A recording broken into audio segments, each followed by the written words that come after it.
out of 2 bombshell reports raising concerns about the mayor's Office of Neighborhood Safety and Engagement and Safe Streets. That includes questions about whether someone could face criminal charges after an Inspector General report revealing fake names on government contracts. Under the law, H606, you're not allowed to use fake information in public documents. And we're tracking your tax dollars with MONSE's first audit detailing hundreds of thousands in public money potentially wasted. We're talking about potentially millions of taxpayer dollars that are at risk here. I'm going in depth on MONSE, Safe Streets, and what could be coming next.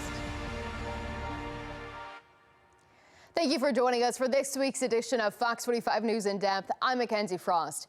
We're digging into what comes next for the Mayor's Office of Neighborhood Safety and Engagement and the Safe Streets program after 2 bombshell reports this week. An Inspector General report revealed MONSE directed the nonprofits running the Safe Streets locations to use fake names to get contracts approved before the Board of Estimates. That's sparking questions about whether the office broke the law. We'll take a closer look at those concerns in just a few minutes. An audit of this city shows the city paid out hundreds of thousands of dollars to Safe Streets without validating the daily activities of the Safe Streets employees. We begin with a closer look at that audit and how we got here. More than 3 years ago, Fox 45 News started digging into the Safe Streets program. It's Baltimore's flagship gun violence prevention effort with 10 locations dotted across the city. The Safe Streets workers, or violence interrupters, work in small catchment zones, but those areas only make up 2.6 square miles in the city.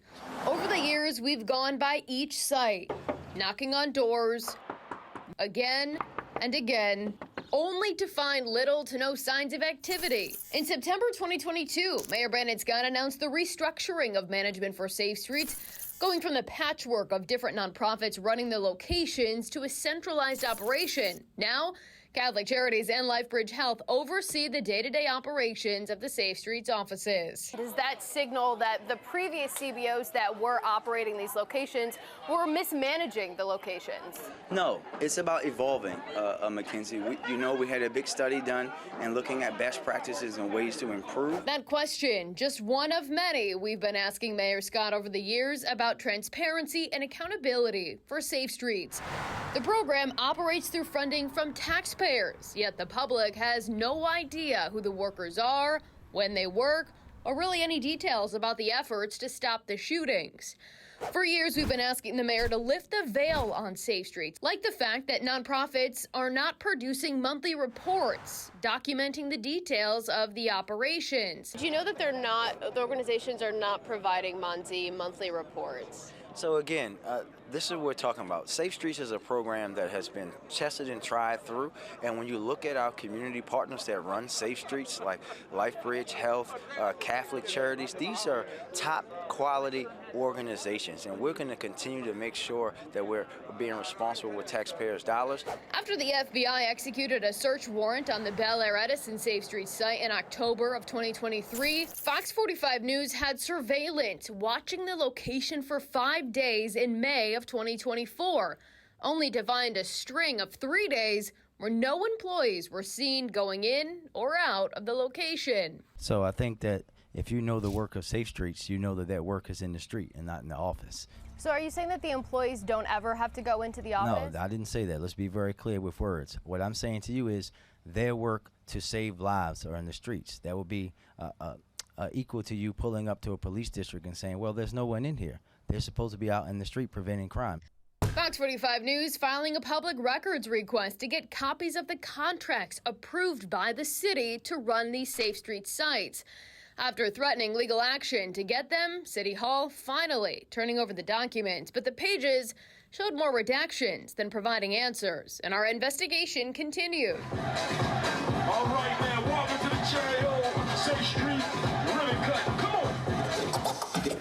In May of this year, the Cherry Hill Safe Street site celebrated a new building. And once again, the mayor refused to provide basic details about the workers and their schedules. Can you give us a rundown of the hours that this location will be open and when the community can expect to see people working in and out of this location? So, Mackenzie, we understand that you guys want to know exactly when Safe Streets workers are going to do everything.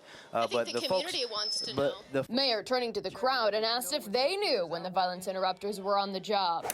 After years of demanding answers and getting stonewalled by city leaders, the city's audit department launched a probe, and the findings confirmed much of what we have been reporting. Paging through it, you'll see evidence of inaccurate bookkeeping. The audit found MONSE did not have a process to track all payments made, resulting in duplicate payments to the nonprofits worth more than $290,000. But that's not all. The audit finding MONSE did not confirm the workdays Safe Streets violence interrupters submitted were accurate.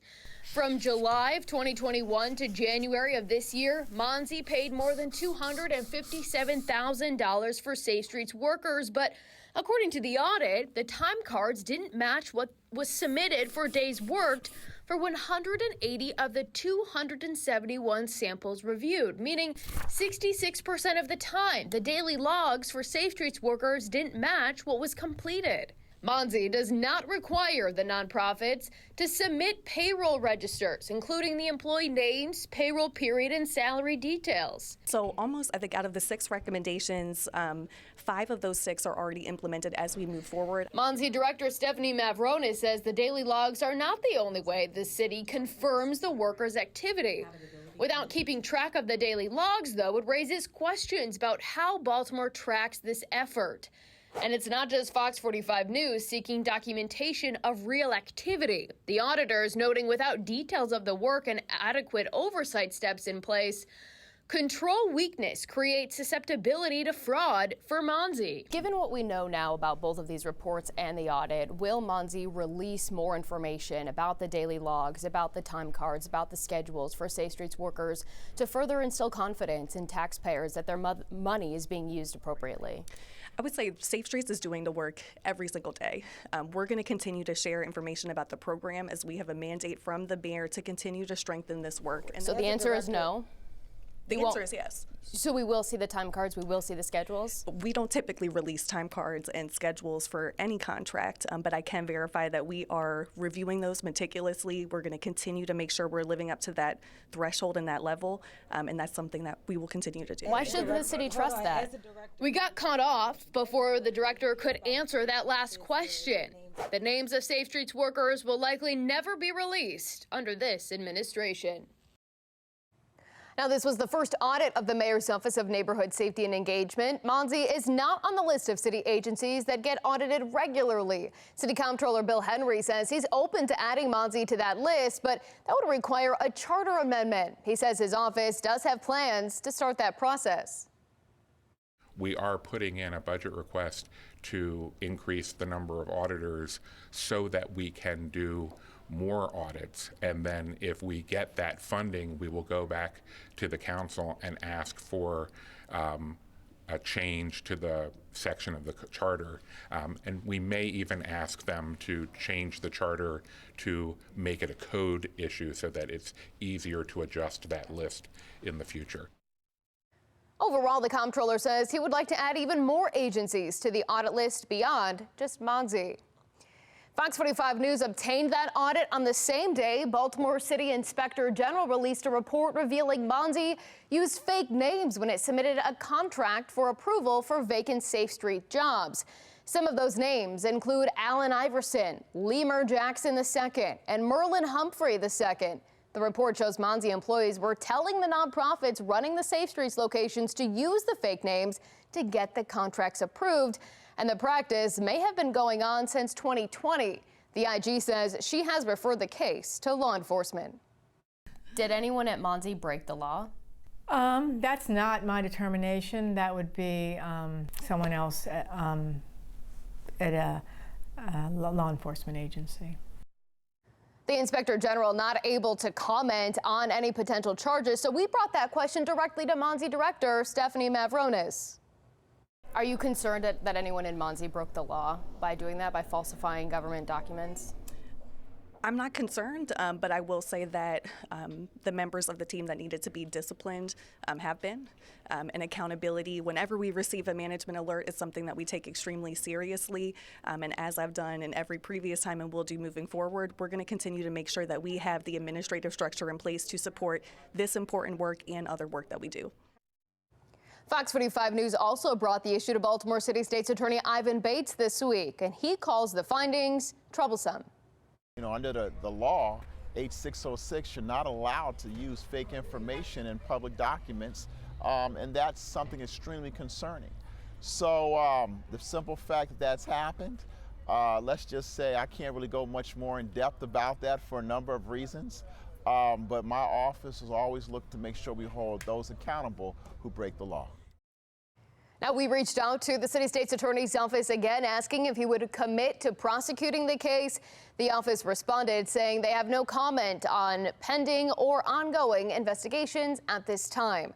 With the potential for criminal charges for MONSE, I brought those concerns to a legal expert to break down what we might see next. Jeremy Eldridge, thank you for talking to us. We know from the Inspector General's report that fake names were used to attach to vacant positions for Safe Streets, and then those contracts were submitted to the Board of Estimates for approval. Given what we know, do you believe that there was any criminal activity associated with the submission of those fake names? That data can be considered a false entry in a public record, and that in and of itself could constitute a misdemeanor punishable by 3 years in jail. Baltimore area trial attorney Jeremy Eldridge says the findings from the Inspector General's report could be turned over to either the state's attorney's office, state prosecutor, or U.S. attorney's office. The issue will be what is uncovered during that investigation, and that will determine who could prosecute any potential fraud or theft. If it's an elected official that engaged in misconduct, it might be the Office of the State Prosecutor. If it's massive overpayment, which may constitute theft, it might be the U.S. Attorney's Office. And if it's a false entry in a public record, it could be the Office of the State's Attorney for Baltimore City. The Safe Streets news doesn't just stop at the OIG report, though. This audit discovered double payments to the nonprofits overseeing the 10 locations worth more than $290,000. The audit said that there was no evidence of actual fraud. However, it opened up MONSE and made the agency susceptible to fraud. But given what we know and the double payments and the lack of oversight when it comes to making sure that the daily activities were correct by the Safe Streets workers, was there fraud committed? I think this is going to turn out like the investigation of Marilyn Mosby, where once the books are truly open, we're not going to have to take anyone's word for it. They'll bring in a forensic accountant, they'll see where the money really went, and then they'll be able to figure out who was responsible. The audit also discovered MONSE did not have enough oversight measures in place, double-checking the daily logs of Safe Streets workers to ensure it was accurate, raising questions about whether the violence interrupters were actually doing the work they were getting paid to complete. If you're a former MONSE employee, is there anything that you should be worried about at this point? Does the scope of investigation extend to former MONSE employees as well? In the state of Maryland, there is not a statute of limitations on most fraud and theft. And so because of that, if in opening these books and doing a forensic investigation, they uncover fraud by former MONSE employees or the former head of MONSE, there could certainly be a prosecution on the horizon for those individuals as well. So far, one MONSE employee has been fired following the OIG report. We've asked City Hall for information about who that person was, but have yet to get a response. We've also asked Governor Wes Moore and Attorney General Anthony Brown's offices if they believe a special prosecutor should be appointed to investigate. The governor's office did not respond, and AG Brown's team said this type of investigation would fall under the state prosecutor's office. It's unclear if or when that will happen. Still to come, we're taking a closer look at the Inspector General's investigation into MONSE. We sit down with Isabel Cumming to talk about what it means for the agency going forward. And as we head to break, let's take a look at some of today's top headlines. Back on St. Patrick's Day, Val and his 8-year-old son were the victims of this terrifying attempted carjacking caught on surveillance in Federal Hill. Now he's facing a new nightmare. Even when identified and went through the system, there's no justice that's been made. The father, Val, says one of the two teens arrested, now 17, and transported to juvenile booking for the crime, recently pleaded guilty in court. He says his exact consequence remains unclear. It's on their record for this juvenile, a felony, and they potentially, I didn't receive any confirmation, potential ankle monitoring. Frederick Mayor Michael O'Connor, the latest local official, publicly condemning Trump's policies and taking aim at his plans for mass deportation. I want to make clear to our immigrant community that we will use any and all avenues to ensure you are safe in Frederick. Betsy Smith with the National Police Association, warning a lack of cooperation won't stop ICE agents, but it will put Maryland's public safety and federal funding at risk. The federal funding will ultimately dry up, and they're going to be stuck supporting these massive amounts of illegal aliens.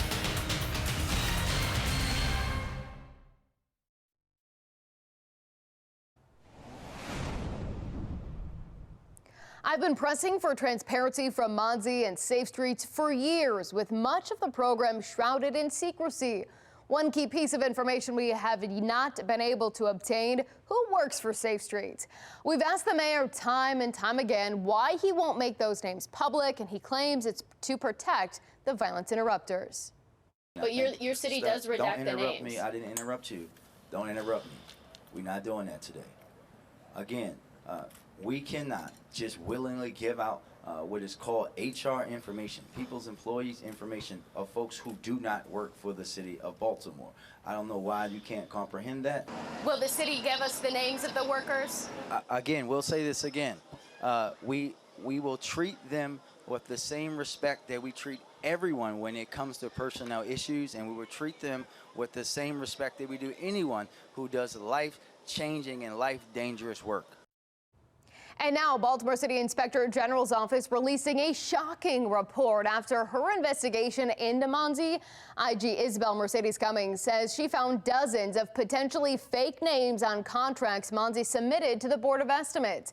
We pressed the mayor about whether those fake names are the reason why the city won't release the identities of the Safe Streets workers. And is this why the city refuses to turn over the names of the Safe Streets workers? I think that this is apples and oranges, Mackenzie. That's a great try. Again, the employees that do the Safe Streets work, they are not employees of the city. I can't tell you guys enough that I cannot legally give out someone else's employees' information. The Inspector General, Isabel Mercedes Cummings, joins us now with more on her report. Thank you for joining us. We know there are documents with fake names attached to the vacant Safe Streets positions that were given to the BOE for contract approval. Why is that a problem? Well, it's a violation of Maryland law.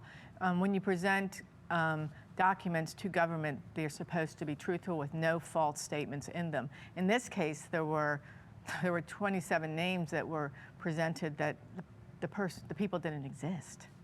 Was it difficult for your office to go through and find those names and try and match them to real people? I mean, we had names like Lemur Jackson and Merlin Humphrey.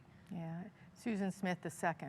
I mean, there were some that really jumped out, and a lot of, I think, the different organizations, they tried to make the names kind of obvious. Mm-hmm. So in some it was relatively easy, but in others we had to do it.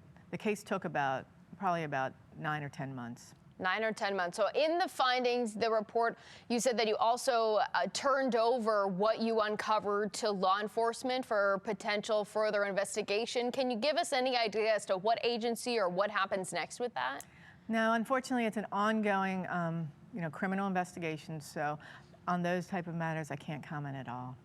So MONSE says that this practice of using these fake names isn't happening anymore, but do we know if this is happening in any other city agency when they submit contracts to the BOE?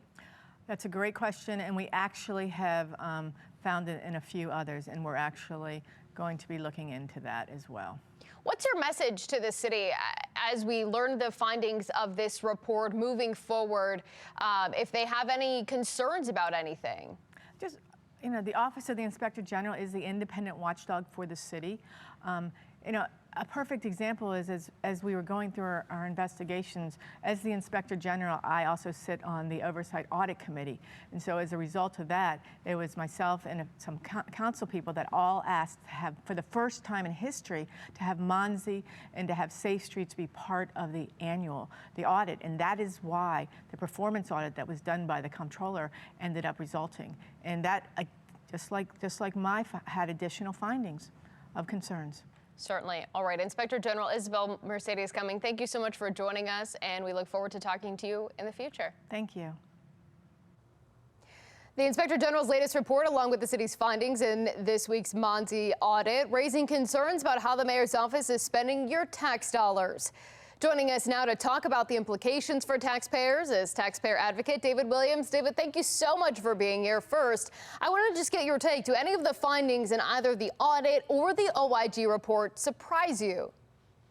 Thank you for having me. And I got to tell you, I'm still in shock to read these reports, the fake names, the money that potentially has been wasted, and there might be fraud attached to the money that's been wasted. This is a huge concern. But I'm not terribly surprised because in the past few years, we've seen a lot of questionable spending by MONSE and Safe Streets, you know, things that you've reported on, talking about buying sneakers, video games, flying to LA for conferences, going to New York for a conference. So to see that this is happening, you know, we've been talking about this for a few years, and listening to the Inspector General, she's absolutely right, is that there needs to be an annual audit, because without the audit, you don't have the transparency and you don't have the information to be able to make decisions on whether MONSE and Safe Streets is working and whether it's spending money correctly. Now, earlier this week, I asked MONSE Director Stephanie Mavronis, I tried to ask her why the city should trust that the oversight measures will be put in place to ensure the daily activities of the Safe Streets workers are happening the way that they are being logged. She didn't really answer the question. But do you think that at this point, given what we have learned, the city should trust that MONSE will be able to handle this and implement the correct measures moving forward? Absolutely not. And my biggest concern is that MONSE is spending a lot of taxpayer money, $40 million from federal relief funds. And what they're doing is they're expanding MONSE, they're expanding Safe Streets with that federal relief money. But Mackenzie, the problem is that money is going to run out. That means the city is going to have to fund this after the federal money runs out. And that's going to put even a greater burden on Baltimore City taxpayers. And that's why this needs to be figured out now. And that's why I was so disappointed with the Board of Estimates yesterday, hearing Nick Mosby blame the media, Bill Henry with a very milquetoast sort of comment about what's happening with the audit. I want there to be more alarm. I want there to be, more, people need to really be paying attention to this, especially the Board of Estimates. So what does City Hall need to do next? We heard from Bill Henry say that he wants to add MONSE to the routine audits. If that moves forward, that's one check. But what other controls or checks and balances do you think the city needs to implement immediately to help restore trust? So I think that's the first thing is, have them on the annual audit. But we need to look at the nonprofits that are receiving the money. And the nonprofits, they are not audited on a regular basis. In fact, the information that they provide to the IRS can be delayed by a year and a half. There has to be immediate reporting. We can't wait a year and a half to find out how nonprofits are spending this taxpayer money. We have to know now. And there has to be more accounting from the nonprofits. And listen, this is all about leadership in Baltimore City. Mayor Scott, the City Council, the Board of Estimates, they all need to do this. And, there's a little glimmer of good news here is that we are going to have a new City Council president come next year. And I hope that he takes this seriously and, moves forward with more transparency measures. David Williams, president of the Taxpayers Protection Alliance, thank you so much for joining us this evening to discuss. Thank you. All right, this week we asked if you think the city should withhold funding for Safe Streets until the program is fully transparent. We'll take a look at your responses after the break. Here's tonight's primetime lineup on Fox 45.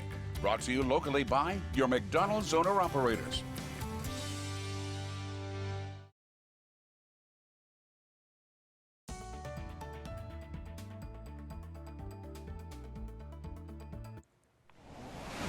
This week, we asked if you think the city should withhold funding for Safe Streets until the program is fully transparent. Let's take a look at what some people had to say, and we had a lot of responses.